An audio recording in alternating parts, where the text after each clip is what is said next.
señor director, me voy a sentar aquí. Carlos, ¿cómo estás? Buenas noches. ¿Qué tal? ¿Cómo te va? Bueno, qué gustazo después de tanto tiempo. ¿Cómo estás? ¿Estás bien? Muy bien. Bueno, la pandemia, ¿cómo te trató? Como a todo el mundo, con todas las restricciones que hemos tenido que aceptar. Sí. Y ahora viviendo toda esta etapa en la que uno va reencontrándose con afectos, con actitudes, con cosas, que van desde poder festejar el cumpleaños a ir a la cancha. Por ejemplo. Sí, bueno, vamos a decirlo, ¿no? No sé, ¿terminó el partido de Boca o todavía está jugándose? Sí, ya está. Bueno, y Carlos vino al estudio, yo le agradezco mucho porque vos sos un fanático de Boca de toda la vida y no te perdés ningún partido. No, bueno, entonces, generalmente no acepto invitaciones cuando juega Boca. Bueno, así que te agradezco doblemente, vamos a hacer que valga la pena. Yo cuando pensaba en las declaraciones de Macri pensé en vos, la verdad. Vos has sido alguien que una y otra vez, incluso lo habías anticipado en su momento, antes de que Macri llegara al poder. Así es. Bueno, finalmente estamos acá sentados, tenemos una deuda enorme. Yo hacía la cuenta, son casi 8 o 10 presupuestos lo que tomamos de deuda con el Fondo Monetario Internacional. Sí, a ver, qué sé yo, uno lo podría encarar desde tantos lugares esto. Yo recién lo veía ahí en las pantallas a Cavallo, hablando en un canal de noticias. Sí, en La Nación Más, estaba hablando Cavallo, ¿no? Sí, y yo decía, yo me acordaba, cuando de la Rúa el gobierno de la Rúa lo trajeron a Cavallo.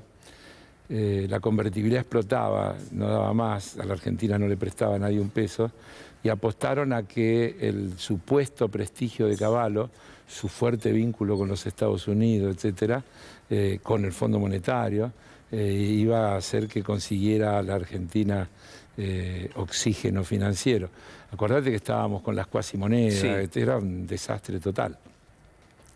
Y me acuerdo cuando Cavallo volvió de aquella gira por Estados Unidos y casi parecía Aldo Ferrer, porque dijo, nos tenemos que arreglar con los recursos propios, porque no nos prestan más.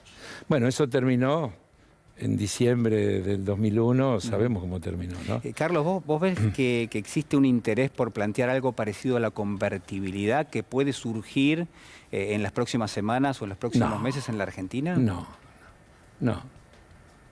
Ellos son profetas del ajuste en cualquiera de las variantes. Es decir, se hable lo que se hable, te van a decir hay que achicar el déficit fiscal, hay que restringir la emisión de moneda, y a partir de ahí, bueno, desde la brutalidad de alguno que te dice hay que echar 1,5 millones de empleados públicos, o cosas por el estilo. Siempre la receta es la misma, son variaciones de la misma receta. El ajuste como camino. Yo te escuchaba a vos recién y hay un lugar que no estoy de acuerdo con tu descripción. A ver, sí, te escucho. Yo creo que la Argentina tiene un camino, porque prácticamente, como vos lo planteaste, es default o sumisión. Y a mí me parece que no, que hay que seguir negociando desde posturas de firmeza y sin hacer concesiones y sin aceptar de ninguna manera. Mirá, la primera cosa inaceptable son los condicionamientos. Antes de las cuestiones económicas es que quieran gobernar o decirnos cómo tenemos que gobernar los argentinos. Toda esta cosa de tienen que cambiar la legislación laboral, tienen que cambiar la legislación previsional, tienen que recortar aquí o recortar allá. Néstor Kirchner dijo, los muertos no pagan. Y nuestro actual gobierno está diciendo, primero hay que crecer para después pagar. Es decir, es de perogrullo si yo te digo que si la Argentina tuviera un Producto Bruto del doble de lo que tiene actualmente, el peso de la deuda sería de la mitad. Es decir, por un simple análisis. Y que si Estados Unidos tuviera la deuda externa que tiene la Argentina, se matarían de risa, porque no tendrían en términos relativos, claro, siempre es en términos relativos. Entonces, la Argentina logró, porque nos vamos olvidando, la Argentina logró renegociar con los privados una deuda monstruosa que hoy hubiera explotado y no fuimos al default. Y se logró un acuerdo. Y ese acuerdo tuvo una importante quita y un importante periodo de gracia. Si volvemos a lograr algo parecido con la negociación con el fondo, y la Argentina tiene, se habla de que la Argentina está pidiendo no pagar hasta fines del 2025. Fines del 2025 es algo así como la mitad del próximo gobierno constitucional. Sí.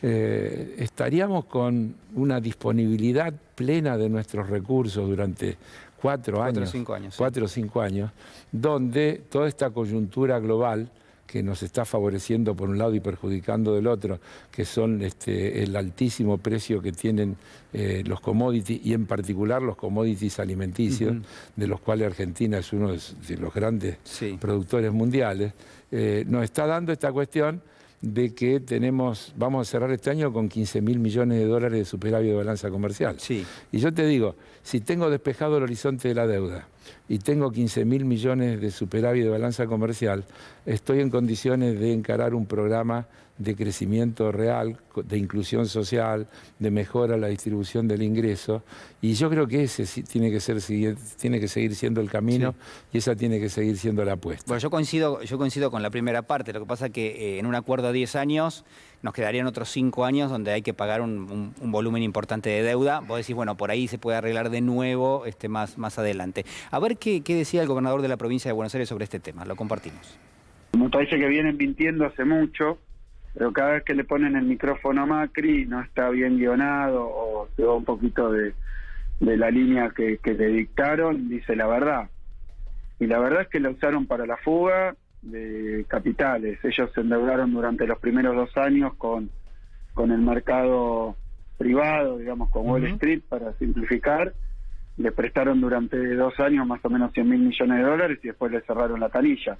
Cuando le cerraron la canilla no podían ni devolver lo que habían tomado prestado durante su propio gobierno. Entonces tuvieron que ir al fondo para dejarles la salida abierta a los fondos de inversión que habían venido a especular a la Argentina. Eso es lo que está diciendo, es que está confesando que lideró el más veloz y catastrófico proceso de endeudamiento y fuga de la historia argentina. Sí, Carlos. No, de lo que dice Kicillof, totalmente de acuerdo. Yo te agregaría, Macri es un mentiroso serial. Todo este tiempo estuvo diciendo que se tomó deuda para pagar otra deuda y ahora dice, le pagamos a los bancos. Es mentira también, no es que le pagaron a los bancos. Estaban abiertas todos los canales para la fuga y todos los que vinieron a hacer carry trade, claro, bicicleta financiera, se fueron, se querían ir porque se dieron cuenta que la Argentina no le iba a poder pagar. Y entonces Macri, fiel a esos grupos económicos, fue a pedir otra deuda para permitir que esos acreedores recuperaran sus acreencias y se fueran. Bueno, pero ahí el dato central me parece que es que el propio fondo termina inyectando dólares en algo que tenía prohibido. Contrariando el propio estatuto del fondo, que es prestar para financiar fuga de capitales. Pero por eso él sigue protegiendo eso. Dice, le pagamos deuda a los bancos. Mentira, no le pagaron deuda a los bancos. Financiaron la fuga de capitales a través del sistema financiero internacional, porque la gente no se va con una valija con la plata, lo transfiere a través de los bancos. Pero vuelve a mentir, como cuando dice yo esto lo arreglaba en 5 minutos. A mí me da gracia. Lo arreglaba en 5 minutos. Es para llorar, ¿no? No, pero esperá. ¿Vos te acordás cómo lo arregló en 5 minutos también con los fondos buitres? Sí, claro. Lo llamó a Griesa y le dijo, ¿cuánto es? No se olvide de sumar los honorarios de los abogados de los acreedores. Y hay algún otro gasto que tengan. Ponga todo, por favor, no se olvide de nada. Pues me pagamos. Carlos, eso es arreglar. A ver, hay algo que me parece que está flotando en el aire, que es esto. Hay muchas demandas de parte de la sociedad. Atravesamos una pandemia, todavía estamos en ella. Sí. Hay cuestiones vinculadas a la inseguridad, hay cuestiones vinculadas al mercado de trabajo, a las dificultades con el salario, a la erosión del poder adquisitivo. ¿Cómo uno puede hacer para generar expectativa en la sociedad y al mismo tiempo describir el problema que enfrenta la Argentina, que no es solamente la deuda, pero donde la deuda es importante? Empezamos con la pregunta de cómo me sentía. Sí.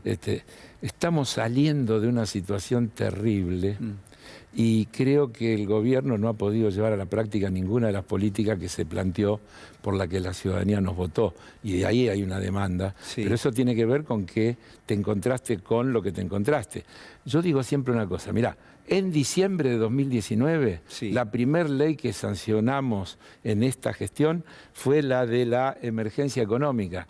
Dijimos que había 9 situaciones de crisis absoluta. Dijimos que estaba en crisis la economía, la finanza, el sistema sanitario, el sistema educativo, el sistema previsional, el sistema medioambiental. Declaramos 9 aspectos en emergencia antes de la pandemia. Vino la pandemia, hubo que redireccionar recursos, hubo que fabricar respiradores, cama, todo lo que hubo que hacer para amortiguar lo que hubiera sido muchísimo más grave si todo eso no se hubiera hecho. Entonces, claro que hay un montón, porque ya estaba todo ese montón de situaciones graves y muchas incluso se agravaron. Pero vamos a terminar este año,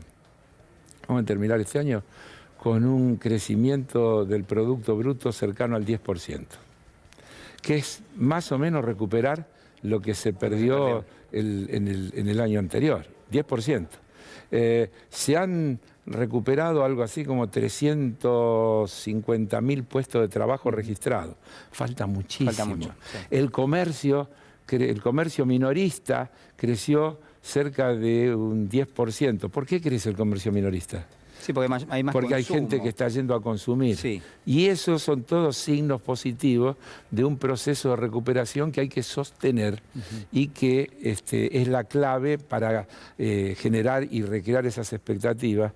Por eso cuando uno habla también de que la cosa no es la macroeconomía, sino la macroeconomía con la gente adentro. No, es la microeconomía. Claro, yo digo, es más importante la micro. Por eso estoy diciendo, con la gente adentro, con cosas que le den solución a la gente.